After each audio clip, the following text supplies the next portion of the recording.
चलिए दोस्तों, स्वागत है आप सभी का वर्ल्ड अफेयर्स चैनल पर। स्टार्ट करते हैं अपने आज के करंट अफेयर डेली बेसिस पर। यहाँ पर आप पढ़ सकते हैं quick point, organisation, special day, unscripted, news of the day and PYQs.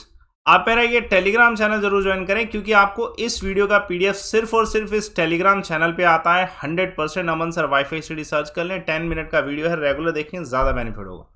20 जून आज वर्ल्ड रेफ्यूजी डे आज के दिन ऑब्जर्व किया था। देखिए, जितने भी रेफ्यूजी हैं उनको सपोर्ट करना ज़रूरी है, क्योंकि उन्हें अपनी लाइफ में स्ट्रगल करना पड़ता है, जैसा आप यूक्रेन के समय में इस समय देख रहे हैं। तो वर्ल्ड रेफ्यूजी डे जो है इसी वजह से ऑब्जर्व किया जाता है। यूनाइटेड नेशन जनरल असेंबली के द्वारा एक रेजोल्यूशन पास किया गया था 4 दिसंबर 2000 में, और 2001 में इसका एनुअल इवेंट भी बनाना स्टार्ट कर दिया गया। 2001 इसी वजह से क्योंकि वर्ल्ड रेफ्यूजी डे वाले दिन इस दिन 50th एनिवर्सरी ऑब्जर्व की गई थी। 1951 में जो कन्वेक्शन रिफ्यूजीज के स्टेटस के लिए जो यूनाइटेड जनरल असेंबली ने पास किया था, उसका 50th एनिवर्सरी हुआ था।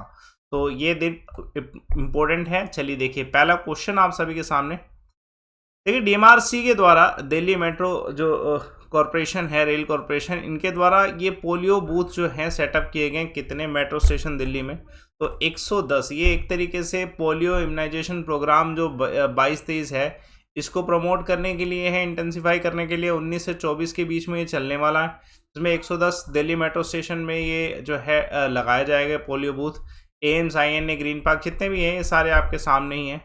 और ये जो है इसमें ऑपरेशन किसका होगा, कोऑर्डिनेशन किसका होगा? सेंट जॉन एम्बुलेंस ब्रिगेड जो है, directorate of family welfare, Delhi government, इन दोनों का पार्टिसिपेशन होने वाला है। डीएमआरसी की बात करी जाए तो डीएमआरसी पूरी दिल्ली में 390 किलोमीटर के नेटवर्क को कंप्राइज करती है, जिसमें 286 मेट्रो स्टेशन है।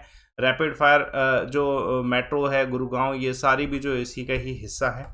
Let's see the next question. India की जो दिव्यांग क्रिकेट टीम है, इन्होंने ये लाइफबॉय कप जो है 2022 जीता है, T20 सीरीज का। और किसको हराया है? तो इंडिया ने नेपाल को हराया है। तो इंडिया की जो टीम है, ये इनकी एक बड़ी अचीवमेंट है।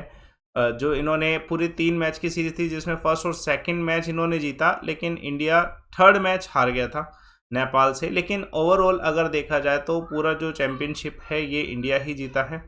और इंडिया की इस टीम के कैप्टन कौन है? सईद शाह अजीज़ हैं, जिन्होंने टॉस जीता था, डिसाइडेड टू बैट फर्स्ट, लेकिन ये थर्ड मैच का मैं आपको बता रहा हूँ। तो इन टोटल जो है इंडिया ये पूरा टूर्नामेंट जीती है। इंडिया का दिव्यांगन क्रिकेट टीम जो है ये पूरा लाइफबॉय कप जीता है। बाकी स्कोर्स लिखे हुए हैं, स्कोर्स इतना इंपॉर्टेंट नहीं होते कि आपको सभी के स्कोर्स नहीं पढ़ने किसी के भी। गवर्नमेंट ने हाल फिलहाल में कितने % रिजर्वेशन अनाउंस किया है अग्निवीर के लिए डिफेंस मिनिस्ट्री जॉब में? देखिए, ये इंपॉर्टेंट है। आप सभी जानते हैं 10% इसका आंसर है। इसका कारण क्या है कि अभी आप सभी जानते हैं कि अग्निवीर के ऊपर बहुत ज़्यादा प्रोटेस्ट हो रहा है कि क्या सिक्योरिटी रहेगी आफ्टर फ्यूचर ऑफ 4 ईयर्स के बाद, क्या सिक्योरिटी रहेगी जो डिफेंस फोर्सेस में होंगे। तो इसी के चलते जो है एक अनाउंसमेंट किया गया डिफेंस मिनिस्टर राजनाथ सिंह जी के द्वारा। ठीक है, ये अप्रूव कर दिए गए इस प्रपोजल की 10% जॉब जो है, वैकेंसीज जो है रिजर्व की जाएंगी डिफेंस मिनिस्ट्री में अग्निवीर के लिए। और एलिजिबिलिटी क्राइटेरिया को चेंज किया जाएगा, और उसी हिसाब से जो है, जैसे इंडियन कोस्ट गार्ड, जो डिफेंस सिविल पोस्ट हैं, सिविलियन पोस्ट बहुत सारी हैं, 16 डिफेंस PSU है इंडिया में, उन सभी में 10% का जो रिजर्वेशन मिलने वाला है। अब ये एक अच्छी बात है, बैंक का सपोर्ट भी मिलेगा। ये % अगर देखा जाए, ऑब्जर्व किया जा सकता है कि एक्स सर्विस मैन का कोटा भी है साथ के साथ, तो ये सब बेनिफिट करने वाला है। तो एक अच्छी अपॉर्चुनिटी हो सकती है। अब कौन सी कंट्री है जिसने यूरोपियन यूनियन के साथ रीलॉन्च किया है नेगोशिएशन? हमने ही रीलॉन्च किया है नेगोशिएशन।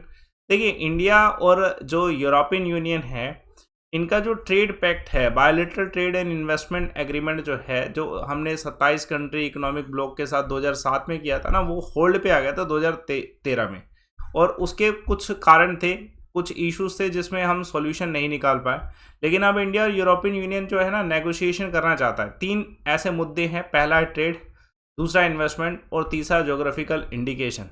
इन 3 एग्रीमेंट्स पे जो है अब कोई सॉल्यूशन निकालने की कोशिश की जाएगी, जिसकी शुरुआत हो चुकी है। Commerce industry minister Piyush Goyal ji के द्वारा इसकी जो है शुरुआत की जा चुकी है। Let's see the next question.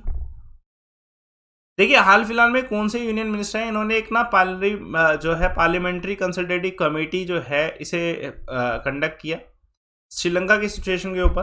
तो एस जयशंकर जी के द्वारा किया गया। तो external affairs minister S Jaishankar ji के द्वारा चेयर किया गया इस पूरे कमेटी को। पार्लियामेंट्री कंसल्टेटिव कमेटी है, जिसमें श्रीलंका की सिचुएशन के ऊपर। क्योंकि देखिए, हम इस समय जो है श्रीलंका को कंप्लीट सपोर्ट कर रहे हैं विदाउट कि हम कोई मनी नहीं ले रहे ज़्यादा, और सपोर्ट कर रहे हैं अच्छे से कि नेबर कंट्री है, ठीक है, डिफ़िकल्ट टाइम्स में। और इसी में जो है श्रीलंका के कुछ मेंबर भी आए थे, ठीक है, जैसे अगर देखा जाए कि जो कुछ मेंबर हैं त्रिचु शिवा एंड ऑल, है ना, तो कि जो श्रीलंका का शॉर्टेज है, food shortage, medicine shortage, cooking gas shortage, इसको कैसे रिजॉल्व किया जाए, क्योंकि नेबरहुड अच्छा रहेगा तो डेफिनेटली इंडिया पे इसका कोई इम्पैक्ट, नेगेटिव इम्पैक्ट तो नहीं पड़ेगा। चलिए एक और क्वेश्चन देखिएगा। हाल फिलहाल में कौन से ऐसे फेमस आर्किटेक्ट हैं जिनको कमिश्नर बनाया गया यूके हिस्ट्री प्रिवेंशन बॉडी का? एक बड़ी अचीवमेंट है ये, ठीक है। तो आंसर है नरेता चक्रवर्ती जो हैं, इनको बनाया गया, ठीक है। अब देखिए इंडियन ओरिजिन की हैं, इनकी अगर स्कूलिंग एंड ऑल देखा जाए तो दिल्ली में इनका रनअप हुआ है। स्कूल ऑफ प्लानिंग जो है एंड आर्किटेक्ट, यहाँ पे इन्होंने स्टडी करी। उसके बाद ये यूके की 16 साल का इनका एक्सपीरियंस है हेरिटेज टाउनशिप और डिज़ाइन में। और इनके जो फेमस प्रोजेक्ट हैं लंदन में जो हुए हैं, अलेक्जेंड्रा पैलेस का है, ठीक है, टोना हेड रोड है, हॉलबर्न टाउन हॉल है, ये सब है। इनकी इसी अचीवमेंट के चलते जो है इनको प्रेस्टिजियस रोल दिया गया कि अब ये कमिश्नर हैं हिस्टोरिक इंग्लैंड पब्लिक बॉडी जो है उसका। तो एक अचीवमेंट है, 1 जुलाई से इनकी जो है एज अ पोस्ट ये स्टार्ट कर देंगी और 4 साल के लिए रहेंगी 2026 तक। Let's see the next question. हाल फिलहाल में कौन सी कंट्री ने एक मेमोरियल जो है इसे सेटअप किया है, इसे और इनोग्रेट किया है, जिसमें 77 किल्स जो हुए थे नियो नाजी किलर्स के द्वारा 2011 का मैसेकर हुआ था, बड़ा बुरा मैसेकर माना जाता है। ये नॉर्वे ने इनोग्रेट किया है। देखिए इसमें कुछ स्पेसिफिक चीज़ें बनाएगी कि 77 किलिंग्स हुई थी तो 77 ब्रोंज कॉलम बनाया representing each of the death, ठीक है। और ये नियो नाजी किलर था, एक नाम था एंडरसन बेहरिंग, जिसने 2011 का मैसेकर किया था, ठीक है। 69 शूट डेड किए अराउंड जो है। उसके अलावा जो है 2011 के आसपास ही सेम जो है कुछ 8 लोगों को डायरेक्टली मार दिया, ठीक है। तो ये सब जो हुआ था, ठीक है, किसके चलते? नाजी किलर्स जो थे, तो डेफिनेटली उनका जो थॉट प्रोसेस था उस हिसाब से, तो इसको कंडेम भी किया गया बाद में। Let's see the next question. कौन सी कंट्री जिसने 10 मेडल जीते हैं पहले दिन ही एशियन ट्रैक साइकिलिंग चैंपियनशिप में? तो हमने ही जीते हैं, डेफिनेटली ये अचीवमेंट अपनी ही है, ठीक है। देखिए इंडिया ने एशिया ट्रैक साइकिलिंग चैंपियनशिप जो हो रही है उसमें 10 मेडल जीते हैं, जिसमें गोल्ड है और उसके अलावा सिल्वर ब्रोंज भी अगर देखा जाए इन टोटल तो इंडिया ने क्लिंच किए हैं 1 सिल्वर 6 ब्रोंज मेडल जो कि सीनियर और जूनियर इवेंट में हुआ। उसके अलावा 1 गोल्ड है और 1 silver and bronze in the para event also. तो ये अचीवमेंट है, ठीक है। ओपनिंग डे था 41st senior 28 junior Asia track का, ठीक है, और 10th पैरा ट्रैक साइकिलिंग का, दोनों इवेंट एक साथ हो रहे हैं। तो जिसमें अचीवमेंट्स के अगर देखा जाए तो सबसे पहला जो जीता था वो पूजा धनोल के द्वारा जीता गया। उसके बाद बैक टू बैक जो है जीत हासिल हुई है। कौन सी कंट्री जो है जिसको कोविड वैक्सीन पेटेंट वेवियर मिल गया है?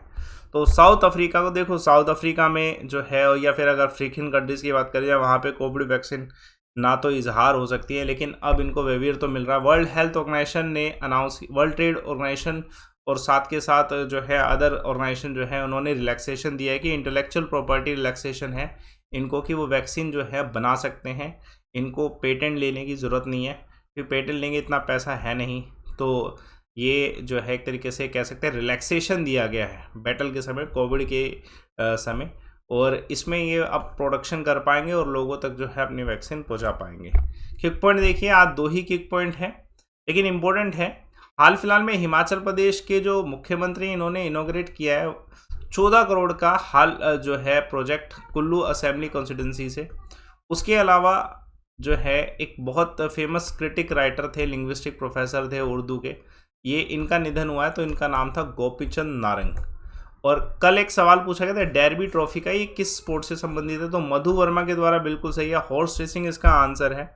और आज का सवाल देखिए, ल्यूमिनस इंटेंसिटी जो है इसमें से इसकी कौन सी यूनिट है? आप इसका आंसर कमेंट बॉक्स पे बताइएगा। आप टेलीग्राम चैनल जरूर ज्वाइन करें, क्योंकि पीडीएफ आपको सिर्फ और सिर्फ इस टेलीग्राम पे मिलती है और श्योरली मिलेगी। टेलीग्राम चैनल सर्च कर लो, अमन सर वाइफ स्टडी, पीडीएफ के साथ अदर कंटेंट भी मिल जाएगा। रिपोर्ट एंड विन का ऑप्शन, एक अनाउंसमेंट, 26 जून का स्कॉलरशिप टेस्ट हो रहा है, इसे आप नोटिफाई करिए। टेस्टाथॉन आपके एसएससी रेलवे के चल रहे हैं, इन्हें भी आप यूटिलाइज करिए। कोर्स जरूर ज्वाइन करिएगा। देखिए लाइव अमन कोर्स कोड जो है यूज़ करके सिंगल सब्सक्रिप्शन पे आप सब कुछ पढ़ सकते हैं, पीडीएफ ले सकते हैं, सभी टीचर से पढ़ सकते हैं। और ये मौका अभी है कि इतने सारे एग्जाम जो हैं इन सभी में आपको डिस्काउंट मिल रहा है लाइव अमन कोड से। तो आप ये कोड लगाते हैं प्रोसीड टू पे से पहले तो आपको डायरेक्टली डिस्काउंट्स मिलते हैं। तो आप इसे यूटिलाइज करिए। बाकी सेशन को लाइक करिए, शेयर करिए, चैनल को सब्सक्राइब करिए। Thanks a lot for watching.